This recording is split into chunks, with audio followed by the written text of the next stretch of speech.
Launcher Hellblaze 10.1.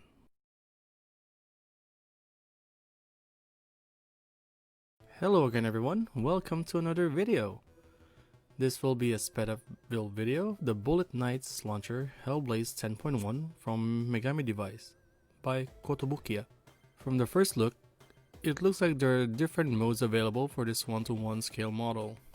One is what we could call waifu mode, and the other will be the launcher mode, to make things much more easier. There is a giant launcher, or bazooka, and a shield. It also includes a water slide decal and different faces. 3 of them I think. Looking at the box, you can see big red and black pieces in it. There are also a lot of flesh colored parts, clear black and clear green runners. There are also a couple of stands included with different hands. The manual also includes some poses that you can do with the kit.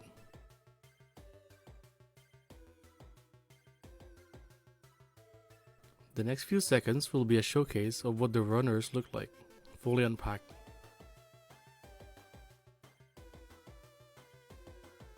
I'm quite surprised that there are not much runners in this kit. It's mostly black, white, and light gray. But hey, they're giving a lot of eyes.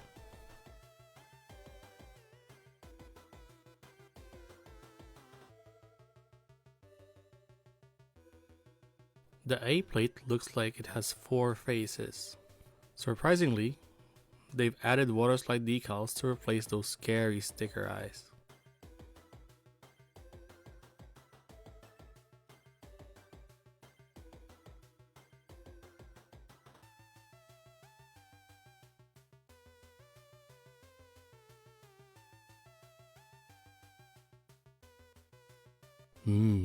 Oppaira na.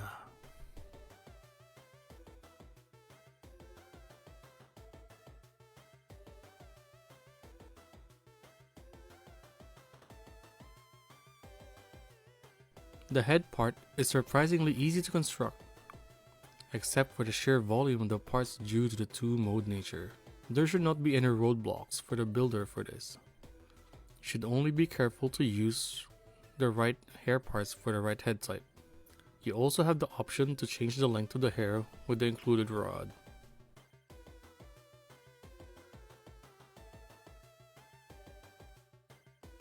The body is also pretty straightforward. For now, we are going through the construction of the normal body parts. There are some parts that are peculiar in how to construct it. It does not snap and needed 2 parts to support it before it locks into place. Once the upper body is done, the same concept will apply to the bottom area. The butt part needs to be constructed by sandwiching the pieces properly for it to not fall off. Ingenious idea, I guess. For the limbs, it's again pretty straightforward. These can be done simultaneously since there are really no side specific parts. Select the hands that you want to use and keep the others for the future. The legs also work the same way except for the top portion, which needs to be side specific. When building, just be careful with the orientation you put the parts if you haven't built too much Kotobukiya kits.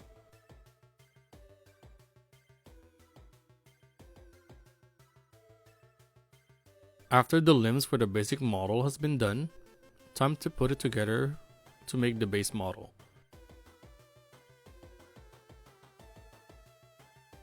Next part will be the armor parts that needed to be added, starting with the arm guards and the stiletto feet.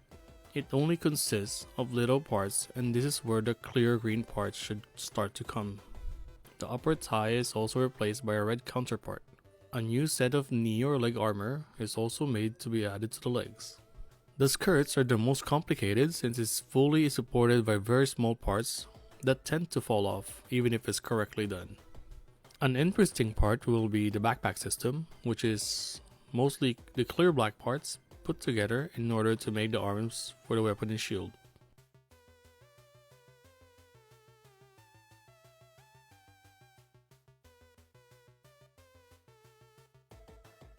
The weapon consists of large parts and are very easy to construct. It is simply big and is connected through 4 sections. The first 2 is for the main cannon, but it could be extended by the 2 other parts that are constructed as shown in the video. It is super long, around more than 20 centimeters.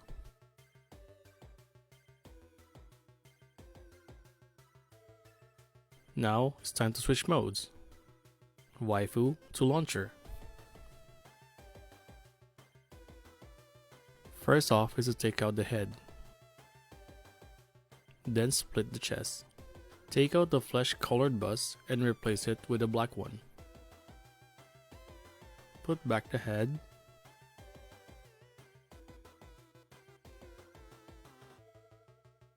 Switch the color for the belly from flesh to black.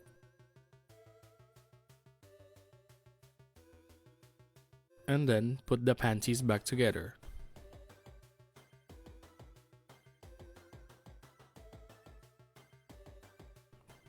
The flesh upper leg part is switched to the red ones that we made a while ago.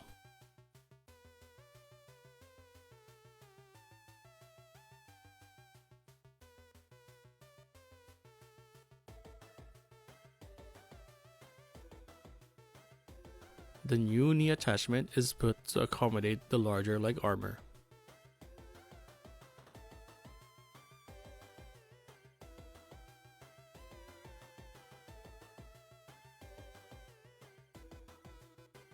The feet will need to be replaced with the stiletto legs. The arm guards should be put in place by removing the hands and replacing the cuff.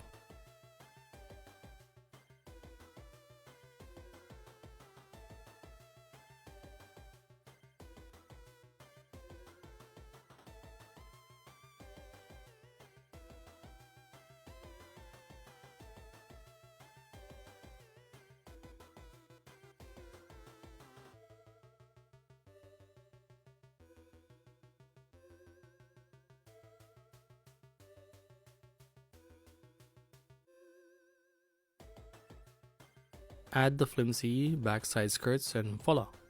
The new mode has been done. Finally, now it's time to put the shield on the big gun, as well as mounting it to the base included.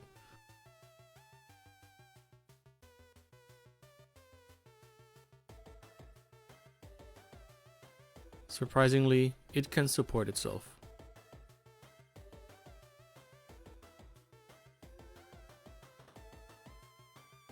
The Hellblaze model is almost the same size as the Bandai Girl models.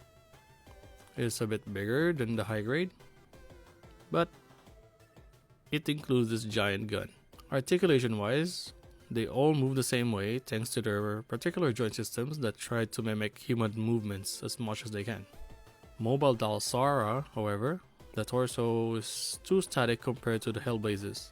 The part count is also a big difference, in which in turn could make it more colorful than the Bandai one, if Kotobukiya wanted to be.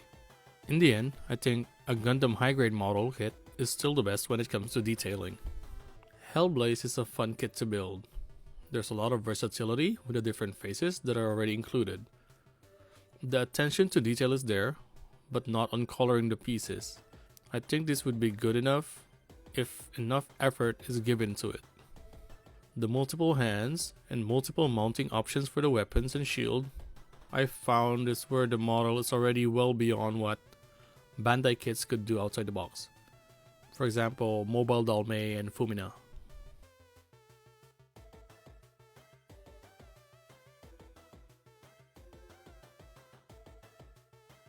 Hellblaze is a fun kit to build.